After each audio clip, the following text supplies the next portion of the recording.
Hello, my name is Kristen. I live in a van with my cats, and I sell and share happy thoughts, and this is the Happy Thoughts Podcast. Hi, we're on episode 51 of the Happy Thoughts Podcast, and I have Kristin and Kristen with me from Emerge Surf Therapy, and they reached out to me to be on the podcast. Kristin Mathis is a LCSW, and Kristen Ailes is LPC.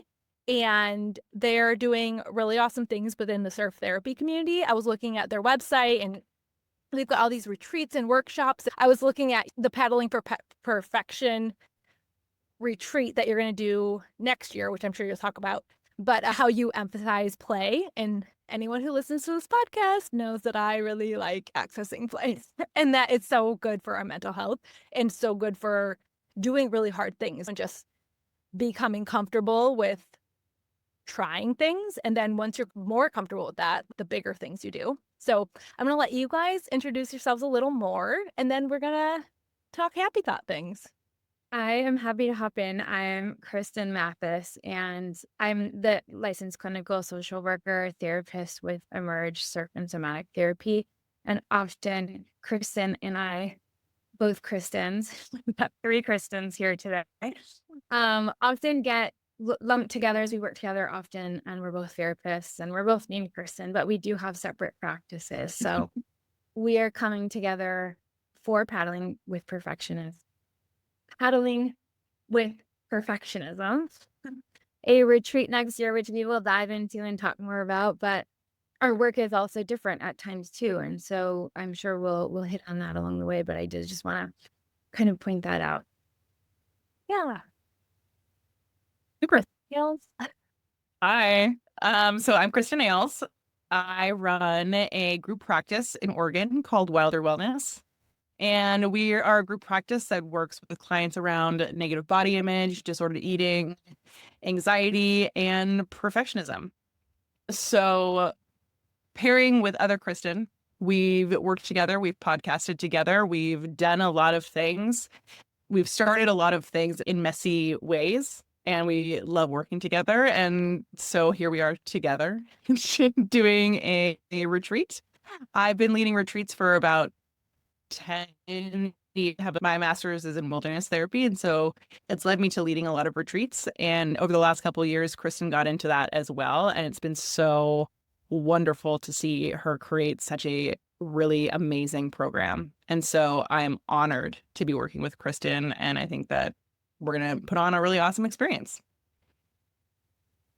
That's so great. So how did you guys meet? Was it through the therapy? Like, you guys didn't know before that, right?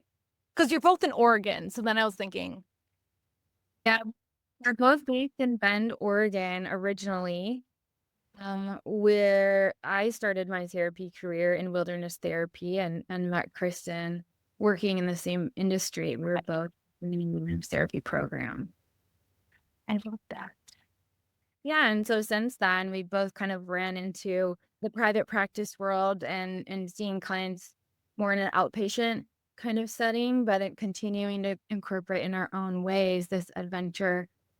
I think we both naturally have lifestyles that are a bit more adventurous as well, and that's so our life that integrating that into our work with people and in our therapy practices has been really important to both of us.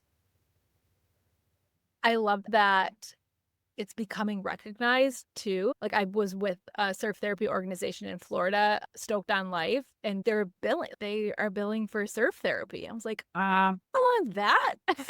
I just love it. It's becoming just more known and understood. And it's not just like a feeling that you get, It's pretty great. Okay. So when Kristen and Kristen reached out to me about the podcast, I told them that we pull a happy thought, and we wanted to talk about perfectionism. So we kind of curated our happy thought a little bit. There's a happy thought by Elizabeth Gilbert, and everybody knows that I love her, that says perfectionism is just fear in fancy shoes and a mink coat. And we're going to talk about that happy thought today. I have handed out so many happy thoughts in the past few years. And one time I handed that one to someone who was like vending on the boardwalk of Venice Beach. But she like really picked up on the fanciness, that it's just fake fanciness, like name brands and all that kind of stuff. But at the root of it, it's really just the same thing, that we're all scared. Everyone finds it challenging to try, and everyone finds it scary to do something new. I'd love to hear your takes on perfectionism, but what brought you to that name, and what brought you to that thought and thinking about perfectionism? I know that at Kristin Ailes, you said that is something you focus on within your therapy, but what kind of brought you there? Well, I think that I think that perfectionism, we see it a lot within disordered eating. It's like a very, Yeah. it can be hand in hand. I think to be totally frank, what turned me on to perfectionism was sort of this feeling that I was experiencing within myself initially of like, wow, why can't I ever feel content? I always want something more, like I'll be happy when I have a house, or I'll be happy when I move back to California, or I'll be happy when I have a kid, I'll be happy when I have a husband, I'll be happy things happen. And realize that for me, I wasn't allowing myself to rest or really enjoy life until I had met all these like achievement oriented goals. And I really sat with my own therapist and really sat with myself. I was like, what is this? Like, it's cool that I'm so goal oriented. It's really cool that I like do all these things, but also I would like to feel more content and happy. And so sort of like through a lot of different research and soul searching, that's how I became interested in perfectionism and started looking at it and wanting it to be something that I focused on and sort of like talked about more. And that's how I personally got introduced to leaning into perfectionism and learning more about it. What about you, Kristen? Yeah. And then Yeah, I mean, I think similarly, it's been interesting to talk with you more about it because it's been such a part of my life and a part of my work working with folks in trauma recovery. It's more like a symptom of lots of different things and lots of different fears. So we see it a lot, and I think we don't have to talk about it in like a clinical way, but it can be. And for myself, particularly, similarly, I think we're both like high achieving entrepreneur women, love to do things big and bold. And throughout a lot of my 20s, even like my traveling years, going abroad and moving abroad or doing big trips, it was always like I had to do something big and meaningful and be recognized in some way, and really kind of looking that in the same way of like, but why am I doing this? Is it actually for me, or is it to say that I did it, or to say that I went here, or to say that I accomplished this thing? And I think I didn't really feel that until like my late 20s, early 30s of like, oh, it's still not really like satiating me. I'm not feeling content. I'm not feeling stillness that I want to feel. I've seen it all over in my life, in sports and in my relationship to food, my relationship to my body. It kind of peaks up all over if we really start to peel the layers back of perfectionism. And yeah, so when we started talking about this of like what would feel really relatable and what do we want to bring women together on, it's like stuff that we are also experiencing. And it's really normal. And also like we have a lot of success in our careers and our personal lives and things like that. So it can look really glamorous. Like you're talking about the mink coat and the fancy shoes, like it can look all really great and beautiful. And are there parts of it that we want to look at and aren't so super happy with? Yeah, I love that. And thank you. That's just so vulnerable on both of your ends. With the disordered eating and just the achievement focus, the big thing I think about is just the protection of it, that we think it's a shield. Like we think if I have these things and if I do these things and I check these boxes, someone will think I'm doing enough.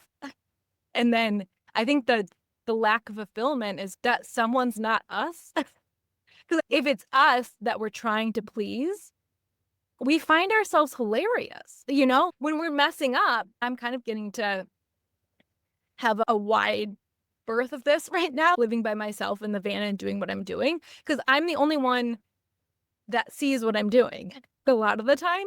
And sometimes it's really sad and lonely. And sometimes it's like, oh my gosh, I get to just figure this out. I'm not trying to impress anybody or even trying to make their life better, which I think so many of us, especially women, if we're around other people, we want their lives to be okay. You know, that's just so innate. And thinking that we can provide that fulfillment to someone else, I think just leaves us unfulfilled, and we can't provide that fulfillment for other people. Both of those go hand in hand, you know? I think that's why I'm just obsessed with happy thoughts, because it's literally always like, what can I do? Like, how can I heal me? And then I can be okay with being imperfect. If I'm okay with being imperfect, all of a sudden you are feeling a lot better with being imperfect. And surfing is the perfect thing to be imperfect. Like, you're falling all the time, you know? Like, there's wipeouts and it's funny, and you're with other people doing the same thing and playing and feeling joy. And when you're standing on a wave, it's like, oh my gosh, this is There's no perfection in surfing. But it is about like getting comfortable with that, because I think, just as you said, I really like that point of like, when we aren't comfortable being imperfect or vulnerable or flawed and messy, the people in front of us aren't comfortable either. right. We're both kind of like showing up in these masks. It's really a gift when you're around someone who is so comfortable with themselves and vulnerable and messy and authentic. It's like, okay, I can breathe. I can be myself. Right, because that's all we are. We're just messy little weirdos. You know, we're just trying, and it's awesome when it works. What comes up for me, like hearing about the conversation is, and bringing it back to fear and like the happy thought, is that I really feel that perfectionism, like Kristen was saying, is a symptom of fear of being unworthy, right? That like we have to earn our sense of worthiness. We have to earn our rest. And often that comes in the form of achievement, or achievement in our career, achievement in our body, achievement in our friendships, the way it looks on the internet, whatever the achievement is that like we are looking for the sense of feeling okay, and that like we can just, it's okay for us to relax because we've checked all these boxes. And I think that is where the fear comes in, is that we're trying to find a sense of worthiness. And that perfectionism helps us feel worthy, even if it doesn't last, you know? Right. And the achievement part of that, like with disordered eating, like there's a certain body that the world does celebrate more. Like, that's just true. And so you get that feedback, you know? So it's like, if I do this better, this outside force that doesn't actually fulfill me in general, but it does give me a dopamine hit. It does tell me, good job. Or like, you get that compliment, or you get that award, or you get that letters behind your name, or whatever that is. And then I think that we're all constantly being reminded that that's not fulfillment. You know, like that, once you get there, if you're not taking care of this mushy little being as well, that didn't do what we thought it was going to do, you know? I think that disordered eating is actually a really great example of perfectionism, sort of like the maladaptive parts of perfectionism of like, sure, you're getting all of the external validation. You're like, great, I feel comfortable in a bikini, and so is commenting on how hot I look. And, you know, I'm so wrapped up in my appearance, but what do you have to do to get there? Like, you have to constantly be thinking about what you're going to eat for breakfast, lunch, and dinner. You might put your health at risk. You might be spacey. You might lose a lot of friends because you're constantly obsessed or thinking about food. You might skip out on life experiences to work out. You know, like, it's sort of this perfect example of taking perfectionism to an extreme. Yeah. Yes, for sure. It's just so pervasive. It's almost like the better you do, the more it controls. You know, and I think that that's true with all of it. You know, if it's in school and you become really obsessed with it, you have to have that grade. Like, the better you do, the more you have to stay there. it doesn't free you to win, like to meet your goal, Like, It becomes this this, I was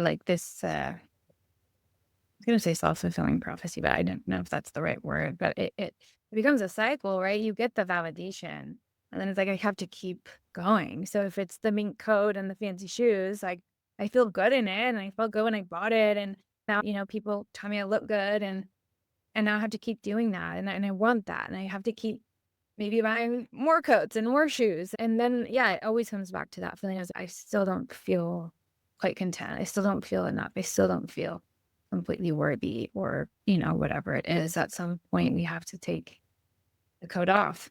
And yeah. And then what's under it, And it's beautiful what's under it, I mean, all of us are just, it's so cute. Just how unique we all are. And I wonder within your work and kind of like what this retreat, what have you found in your work while focusing on this that helps, that seems to be something that makes it better? yeah, I just want to hop in and talk a little bit about the retreat itself. We mentioned her. And so what we'll really be doing is gathering in a group of women and going to Costa Rica together, where I'm currently based, and learning to surf. And so this particular work is going to be about not just fixing the perfectionism, but learning to live with it and learning to embrace the positive parts of the perfectionism, and also learning more about, how it gets in our way through surfing. And so through this week together, and what I've seen, with the surf therapy aspect is we get to confront it head on, just like what we were saying earlier. There's no way to be perfect in the water. Learning a completely new skill, being out of our comfort zone in so many ways, physically, emotionally, mentally.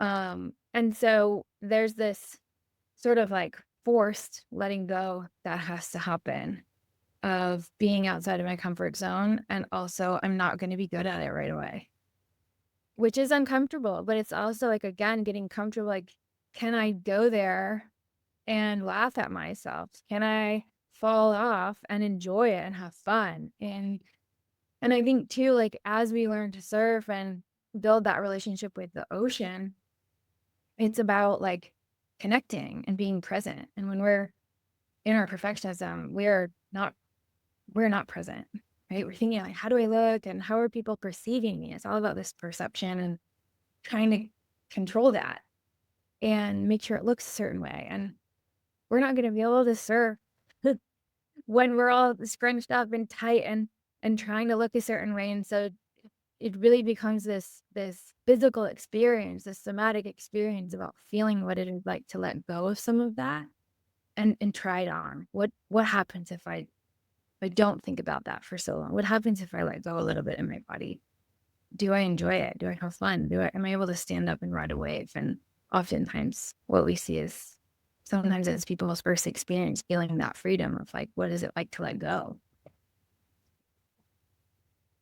When I talk about this business and how I got to doing what I'm doing, I was a speech therapist for 10 years and then I quit that and I started this. And while I was still doing that, I learned to surf. I moved to California and I was like, I'm going to learn to surf. That was for sure. And I did. And I still can't believe it. Like every time I stand up on a wave, I'm like, what's happening? But I 100% think that I'm doing this because I did that. Like I loved it. So I went every day, maybe even more than one time a day for 2 years. And I didn't have the words that you just used, but that feeling of just feeling joy, literally just to feel joy. It's not going to last. You can't take it home with you. It's just an activity that does take work to put intention out to go do it. The experience of consistently feeling joy and just consistently being present in some part of my life, it forces you to be present. It allows you to play and you got to let go. You literally can't stand up on the board if you don't relax your shoulders. It just don't work.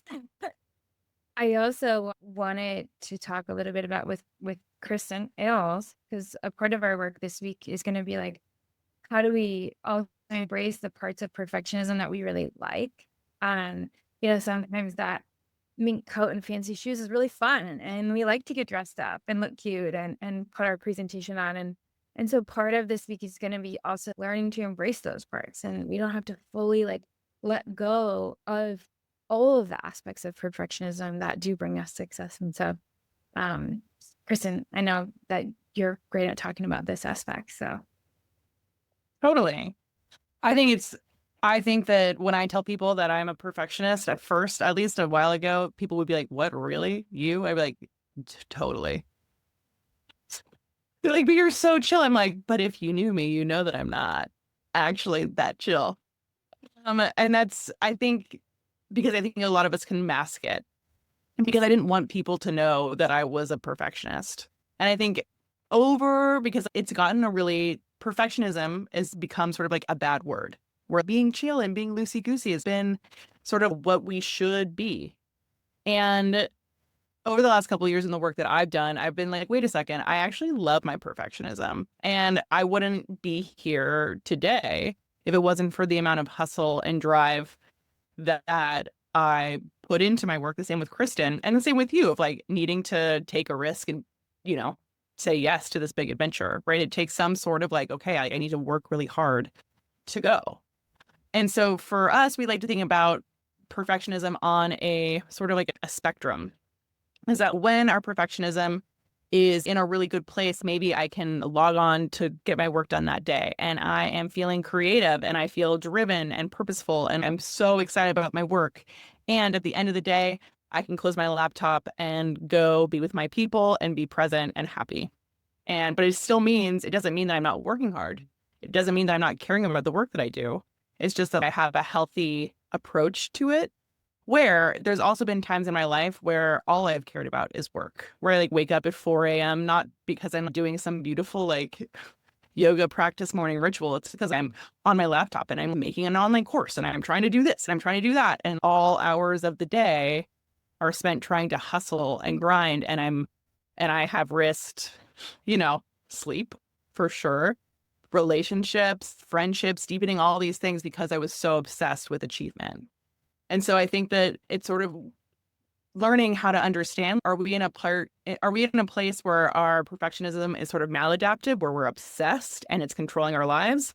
Or is the perfectionism in a more healthy place where we can be driven, we can be excited about like our goals and our dreams and be excited about that, and also have parts of our lives that have nothing to do with our goals and dreams, and be present and play and experience pleasure that has nothing to do with achievement-based ideas? Yeah, I love that balance is good in all areas, isn't it? And I think that we do have to want to be better to get better. And to want to get better, if we want to use the word perfect, you're moving towards whatever perfect is. And I think that is necessary and important to integrate that. And then also, like you were saying, is on the spectrum. There's a point to recognize when we're losing ourselves. I try to be aware of, when is it that I'm no longer doing this for me? Is this for me and to help outward, or is this literally for you? Having to reflect of, do I want to be what you want me to be, or do I want to make what I want to make and find the people that I want? It can be enticing to do the thing so that more people follow you and want to be part of it, especially when you're alone and especially when you're starting and when it's just really scary. And I think a big thing I just try to be aware of is, who am I doing this for? I got a speech degree and I worked for 10 years for other people. Like, I didn't want to do that. It took me a very long time to face myself and acknowledge it. But I think perfectionism also got me through school. So I think there's give and take. Yeah. Especially when your business is tied to your creativity and then also your financial situation. Right. It's really hard. And both are right. There's no right answer for anybody, like apart from who you are and what you need, which is deeply confusing sometimes.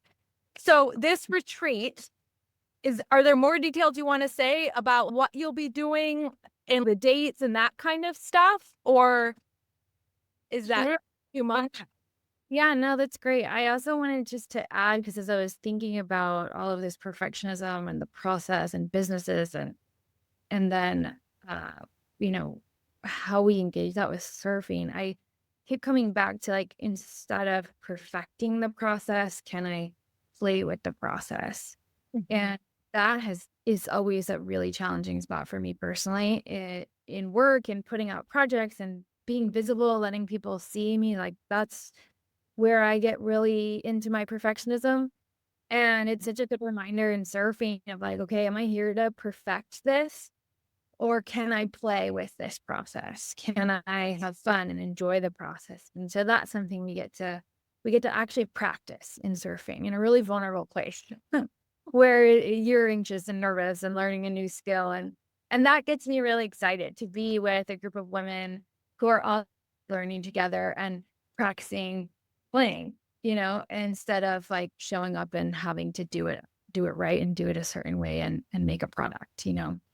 Um, so that being said, our Paddling with Perfectionism retreat is in March 2026, the 8th through the 14th. Correct, Kristen?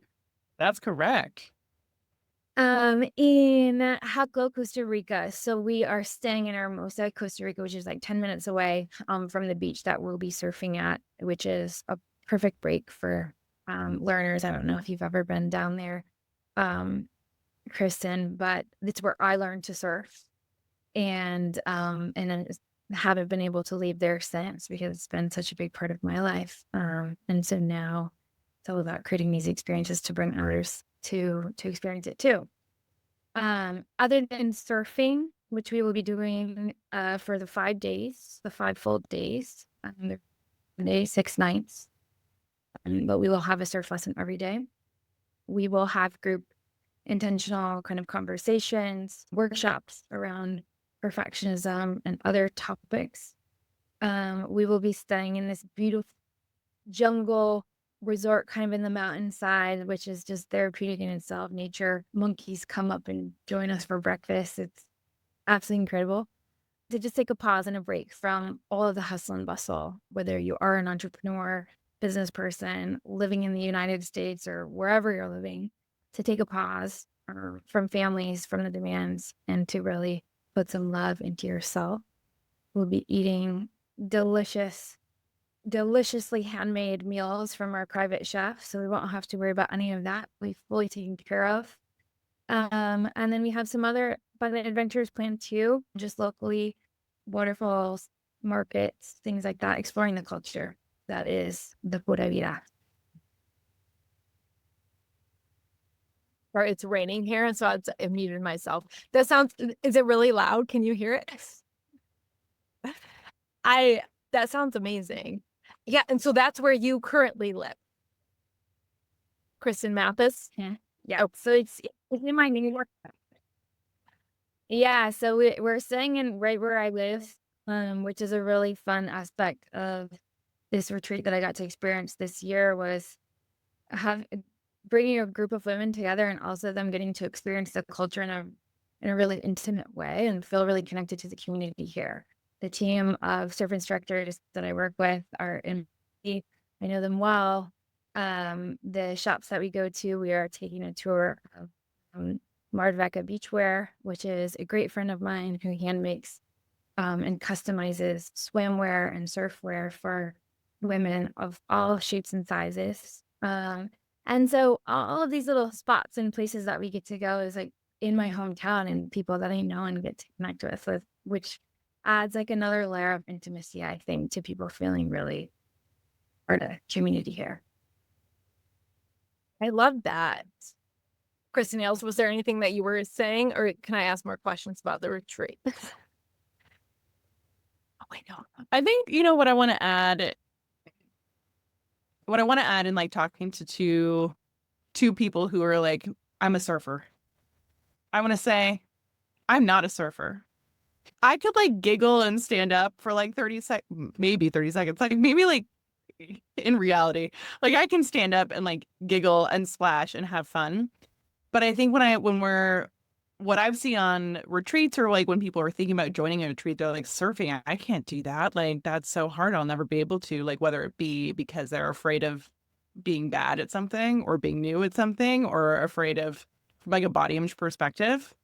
And so I just want to tell anyone listening, whether you come on a retreat or you're trying surfing for the first time for yourself, that like it's okay to be a beginner and that on our retreat there will be lots of beginners, myself included. And my like defense to when I feel a little freaked out and scared is just to own and be like, I'm a new, like I'm so new, like, and I just like to laugh at myself. And so there will be a lot of laughing new energy. And so if you've never touched a surfboard, you're not alone, and I will suck right there with you. So please join us. I love that.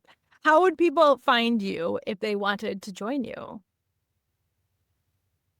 Yeah, so they can find all the information about the retreat at www.emergewithfreedom.com. And you can also find us on Instagram at emerge_surf therapy. And then as well, Kristen, you want to say your information too? Sure. You can also learn about the retreat at Wilder Wellness on Instagram and about the other work that Kristen and I do. And if you want to get to know Kristen and I a little bit better, we have spent time podcasting together and we have lots of chats. And so if you're like, I don't know about these ladies named Kristen, you can go check out our podcast. We've taken a pause because we're not perfect and we have a lot of other life stuff, but it's all up there and you can listen to some of the episodes that we've recorded. I have listened to a few. They're great. Great. You guys are great. Thank you so much for joining me, and thanks for reaching out to be on this scrappy little podcast of mine. Thank you so much for having us, Kristen. This was so fun.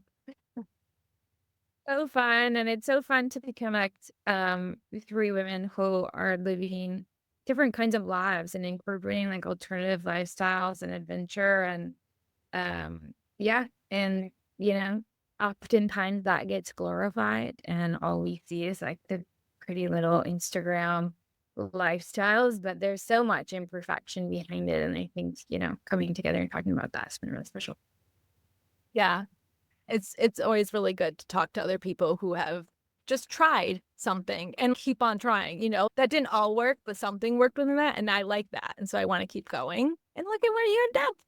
Thank you so much. If you guys want to find them, I will have the info in the links as well. The podcast is on Spotify, Amazon, Apple, iHeartRadio, and I'm on YouTube now. So we'll be posting this on YouTube. Hopefully that's okay with you guys. Is that okay? Okay. And yeah, if I have any other questions or if anybody has questions for you guys, we'll have them reach out. Thanks, guys. Thank you so much. Thanks for listening. Happy Thoughts are available on my website, thehappythoughtproject.com, and Amazon and Fair for Wholesale. And we're on the Instagram, Happy Thoughts by Kristen. If you want to follow or leave a review on the podcast, you'd be greatly appreciated. Thank you, YouTube viewers, for being here.